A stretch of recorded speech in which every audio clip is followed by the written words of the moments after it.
Don Williams needed a bigger shop for the family operation near Croton, Ohio, but wife Marcy wasn't too crazy about a shop dominating their beautiful farmstead.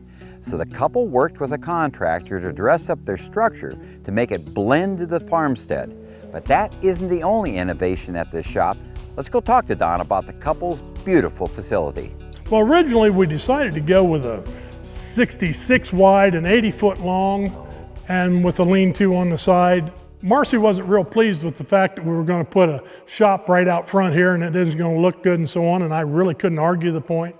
And a friend of ours suggested that we put a porch on it and set it back a little bit and kind of make it look like it belonged here, and it's really worked out well. We used the porch and then we just came on back from there with the restroom and then the open area to work. I mean, we had all kind of different thoughts where we were going to have an engine room or a parts room and so on, and it really has ended up working pretty well just the way it is. So. See, you know, the other thing I noticed when we were driving up to the farmstead we got here, it looks like this is where the shop was supposed to be. Well, I mean, when you come on to the place, it looks like, yeah, the shop's always been there. I want to take credit for that, but I can't. That was what Ronnie Goldsberry, guy up the road that lined things out for me on the dirt. He said, we do this and you let me move the dirt around when we're done and it'll look like it belonged there. Well, actually, what you should have done is given credit to Marcy, because that's where all the good ideas come from, right? Yes. She's put up with me for this long. I guess I'd say most of the good ideas from that. That's not a bad idea either then. No. And talk about Marcy, since you guys truly are partners in this operation. This also provides her a place to work in as well, not mechanical work, but come out to the office, right? She does some. We keep, mainly she keeps the farm books and everything in the office in the house, but she comes out and straightens me out here and so on. I see how that works. This is a place for her to get rid of you then. That's probably more it than what either one of us want to admit. And that would be in the office right next door. And describe how you decorated that. That is one of the nicest offices I've seen, and it's not because you spent huge amounts of money decorating. It's just the way you used wood in it so well. It's just hardwood or hard cut poplar, and it's stripped like an old barn would have been stripped. Yeah. And we were fortunate enough, we found some hardwood flooring that was shorts that were different lengths, and I had a friend of the family that is good at doing those type things, and he put it all together, and we said, you know, instead of some fancy ceiling or whatever, why don't we just put a white metal ceiling in here like the rest of the shop? And it really kind of made it look like it belonged that way too. Yeah, no kidding.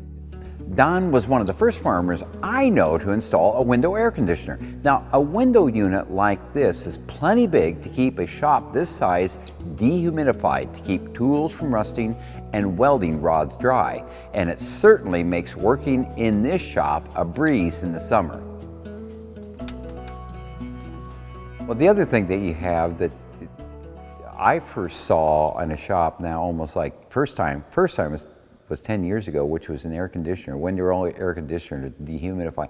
But you actually had it in your old shop, what, 20 years ago, you said? Yes.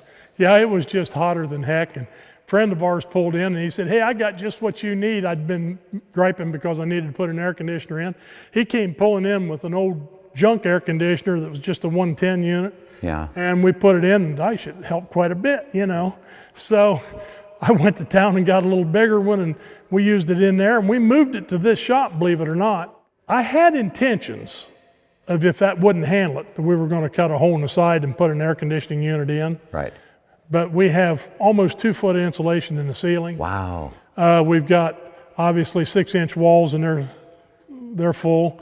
And then in the lean-to part, since it wouldn't vent right, we put spray-on insulation in that. I was going to ask how you insulate. Okay. So we didn't have to worry about getting air movement through there. All right. And the only place we have a leak is around the doors. But I won't lie, it's darn nice when it's hot out to come in here. It is.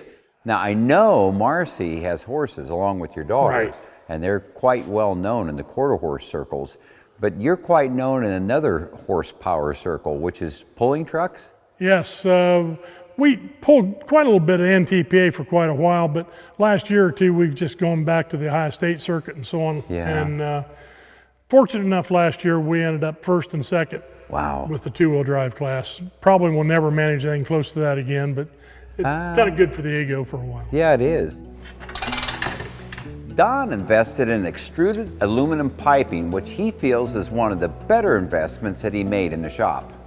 I'm noticing the air system, the blue pipe, that extruded aluminum, and that was how you plumbed it in, right? That works pretty slick, doesn't it? Oh, we love it. You know, you just slide it in, hand tighten it, and that's it.